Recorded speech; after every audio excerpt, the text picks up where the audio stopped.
Hey, here we go. This is the Individual Skills Hockey Podcast. It's another episode of Playing Fast. Today, we are moved from our usual podcast studio down into the depths of Pick, the Plymouth Ice Center here, and we are lucky to have Pat O'Leary and Ben Monahan on this episode of Playing Fast. So, today's topic is going to be what age should you start working on the power play? Kind of a two-part topic, working on the power play at practice and actually having power play and penalty kill units.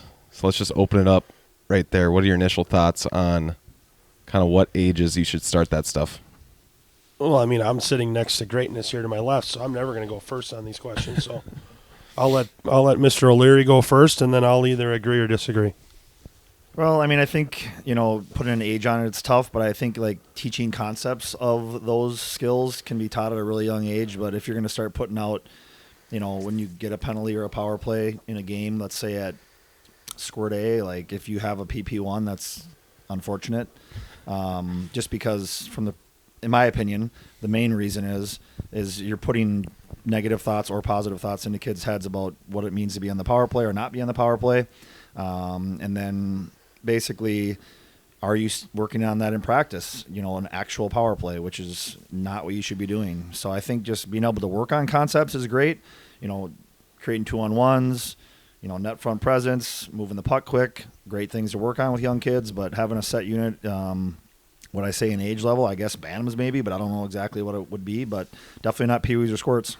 I think that's the biggest thing that people don't realize is how smart kids are and how perceptive they are when you are in a game and you're putting out your best players. Everyone understands that, both positively and negatively, what that means for their own self-belief.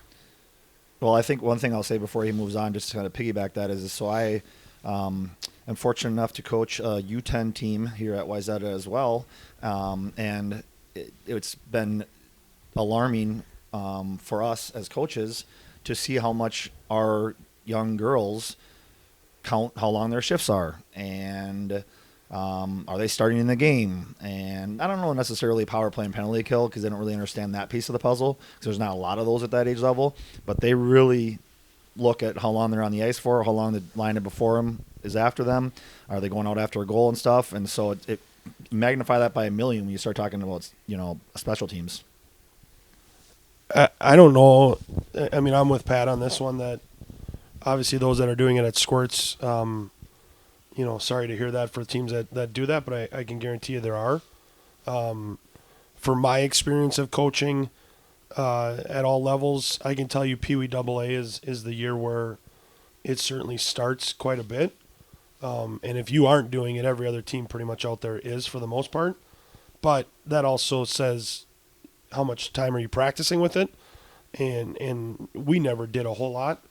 But when you get to certain games and regions or districts or whatever, it's you are seeing it everywhere at Pee-wee AA. It's 8 out of the 10 best teams are doing it. It depends what your skill level is that you have. We did incorporate a little bit at Pee-wee AA's. I would agree that Bantams is probably the age to do it because those kids are getting ready for that next level of high school. But you see it all over the place at Pee-wee AA and probably younger levels as well.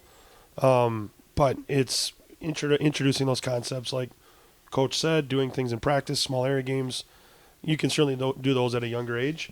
But I would say if you're a top 10 team in the state of Pee-wee AA and you aren't doing it, you are in the minority. I think that tracks with a lot of different topics we always talk about, like whether it's playing hockey all year round or certain things that we know what the ideal is, or we know what the moral good thing to do is, which would be focus on development. But then you get to a tournament or you get to a game at Pee-wees and the other team knows what they're doing on the power play, and then they put 3N in on you, and then you're left there's a line out there somewhere, and a lot of times coaches, if you're doing the moral good thing every single time, there's downsides to that as well. And I think the smart coach can get away with doing it at Pee-wee AA or a level, because say you're going into playing a team that is going to be close, and maybe you're running a power play unit out there, but then you go play a team that you know is going to be running time, I would hope that coach is allowing the entire bench to see power play ice. Now, granted, a lot of coaches aren't doing that, but you can even it out. I mean, you guys know coaching high school, you can even things out throughout the year when you're playing those tougher teams versus a team that you're going to get running time on. Yeah. I mean, I think a couple things that come to mind too, as well as that's we talked about PWAA or PWA or anywhere between that, but and I think that at that age level, more than any other level, is these kids are starting to. The coaches can help use power play time as kind of a carrot, just because. Kids don't really understand what it's like to be out at the last minute of a game. Like, yes, we're all trying to win, or who's starting, or all those kind of things. So, but power play specifically, more than penalty kill, you can really help kids understand. Like, are you understanding the concepts that we're working on in practice? Not speaking of power play, I'm just speaking of the things we talked about before. Being a good teammate and all those other type of things. And so it's like you can use that. I mean, obviously you got most of those if you're going to put out skilled kids as well, but you hope. Sometimes those are both of the same kids, your leaders, but you can use it as a carrot, just being like, okay, well, you're gonna get some power play time because you have been really good on the forecheck, or you have not taken any dumb penalties, or you have whatever the case may be. There's 1,000 things, right? That kids at that age really don't understand, because a lot of times that age of hockey these days is surrounded around AAA hockey, skating around cone type hockey, a lot of individualistic things, which is great for their overall development. But at what time do you start integrating team concepts into it, being a good teammate, making everybody else around you better? And I think you can do that too. And I think another thing that came to my mind when you were talking about, Bantams over Pee-wees, and it's kind of crazy, but it is what it is. I mean, I think what we forget sometimes lately in the last 5 years is that some PWAA kids are 1 year away from high school hockey. Because they're going to be 8th graders next year, they're going to play we're talking about elite players here. Yeah. They're going to play BAM AA as a first year, and the next thing you know, they're going to be in high school the next year. Whether they should be or they shouldn't be, that's just where we're at with everything. So, with that being said, it is a very interesting year of hockey for these kids, just because, they might be 18 months away from trying to play a regular shift, against men. Yeah. One more thing I wanted to make sure we talked about is the actual working on the power play. And I bring it up because we have high school practice today at 3:45. We're going to work on the power play, but my plan or my intention is to do a small game with power play concepts, introducing and the benefits of that. Obviously, everyone gets to play. You're putting them in an environment where they're learning how to have deception. They're learning how to create 2-on-1s without you actually telling them what to do and be robots. So what are some of your guys' thoughts on the best ways to create an environment where you're working on power play concepts and the kids might not even know it's happening? Well, I mean, you had mentioned just small area games, certain 2-on-1 drills, like you said, down low, net front, creating those, 3-on-2s on one side, trying to get it to your team to the other. So creating small area games that are working on a power play concept as well as a PK concept that doesn't have 8 kids or 7 kids taking a knee on the ice while half the other ice is sitting there, vacated. Or if you are doing it, then doing it out of both ends. But just trying to use those small area games and little things that create those 2-on-1s, trying to get it to the guy, in front, maybe doing some cycling drills or whatever, just things like that. Yeah, 100%. And I think, for me personally, just watching the game and trying to understand it more every single day and kind of seeing what the best, NHL players are in the power play, which is what we're always kind of going after. But, the best, power play players are guys that are really good 1-on-1, guys that are really good 2-on-1, guys that are really good 3-on-2. And then on top of that, which is something we don't talk about much anymore, which, I take a lot of pride in, is we don't ever talk about give and go hockey anymore. So good power play players are guys that move the puck into space that's open, but also try to get into space that's maybe not open or is open at some point. And then, puck movement is so important, and so you build off of just concepts that you're trying to do in practice every single day, and then you start seeing kids that can actually understand what it means to move without the puck, what it means to move when they, want to instead of when they have to.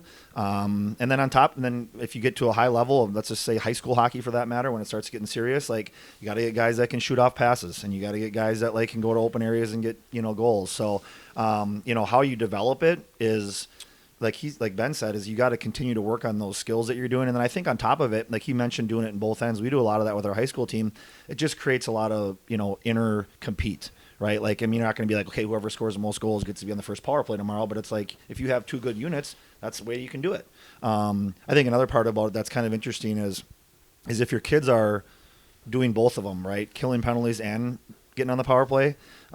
It does one of two things. It creates compete, which we want, but it also teaches them both sides of the puck, which teaches them the offense of the puck side of the puck as well, if we're talking about that piece of it. And then I think the last part about it for me is it is really, really hard to work on the power play at a youth level all the way up to high school. I believe if you have kids that are killing that want to take the puck away from your guys, and so speaking of us, like we'll work on it today, like you said, and our killers know what we're trying to do, and they will stop our guys, and it creates frustration for everybody, and it's almost like you're not getting anything out of it, but you actually are. So it's like I always tell the story.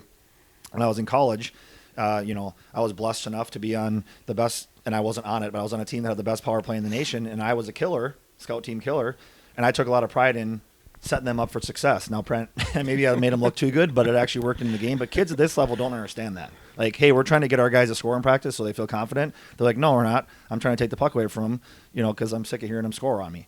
So there's so many different things that come into play. And I was going to say, keep in mind we've talked for however long here, but 90% of it has been about the power play and not much of the penalty kill, which was also part of the topic. But Yeah. keep in mind that that's another way for, as kids get older to Bantams or high school, the kids that aren't on the power play, some of those kids might take pride in being on that penalty kill, and they might get on the penalty kill more than the other kids that are running the power play. So on a given game, you might have 5 penalties that day that you got to kill off, and maybe 1 or 2 of your power play guys didn't get the ice on those special teams plays, but you had those role players that did, and they take pride in that. So as kids get older, it might not always be the same kids that are seeing both power play and penalty kill.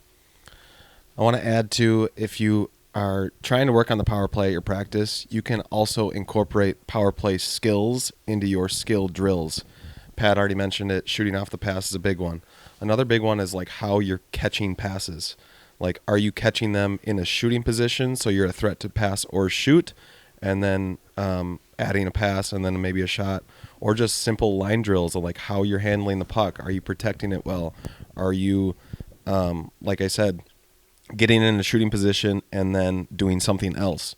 And then I wanted to add to, like, on the penalty kill for skills or maybe small games, like pickle in the middle with one guy in the middle on the circle. Like, that's penalty killing, like having an active stick and trying to deflect pucks. So anything else to add? Yeah, last thing I'll say on that is 100% accurate. And I think what happens is that, what you're trying to create these kids' ability to do when they're receiving those pucks that you talked about is, when they receive it, they don't have one option after that. They have like multiple options, whether it's shoot, whether it's turn their body and pass to the back door, whether, whatever the case may be. And then I think another thing to piggyback on that too is, it's so funny to watch, like, let's put it this way, how much time we put in to the power play, and especially at the highest level, but how much time you put into the breakout and getting the puck into the zone and so on and so forth. And all that comes down to is simple execution of 10 to 15 foot passes that we miss all the time, so and that just goes back to square one of what we talked about. That's just a basic skill you're trying to teach these kids every single time. It's like, at the end of the day, kids, if you can't catch a pass on your forehand,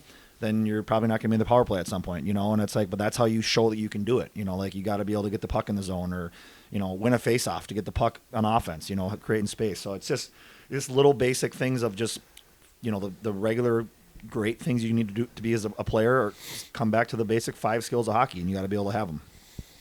All right, to wrap it up here, Squirts and 10U, we don't want to be seeing power play practice at your practices. Now, you can set up small area games to work on some of the concepts and some of the skills.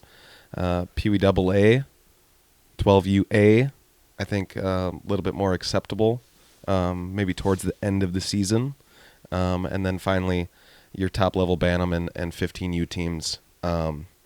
Again, acceptable to be working on it, but even then, shouldn't be a weekly thing of 20 minutes with power play units. So, anything else to add before we wrap it up? Nope, I'm good. I got one more thing. Okay. Thinking about that. So, speaking of from our team specifically and our high school team and teams that I've coached in the past, is when you play against, and it's to what Ben talked about, when you're playing against a team that is a team that you are better than, or maybe you're up 3 goals going to the third, or whatever the case may be, and you take the dogs off and you put out your third line guys, fourth line guys in the power play. What I always tell our guys is, I ask them, like, because if you watch them, they look nervous. It's like, weren't you on the power play at some point in your life? You know what I mean? So it's like all these kids need to learn to be on the power play at some point. I'm not saying you're trying to pigeonhole them up to some spot when they get to high school level, but all these kids that if you make it to a high level, and I guess I would even put Bantam AA as a high level, they had to have ran the power play in squirts or worked on it in squirts or peewees or so on and so forth. It's like, so you got to keep everyone involved so they can do it at some point. Yeah. All right, that was an episode of Playing Fast with the Individual Skills Hockey Podcast, and we will see you next time.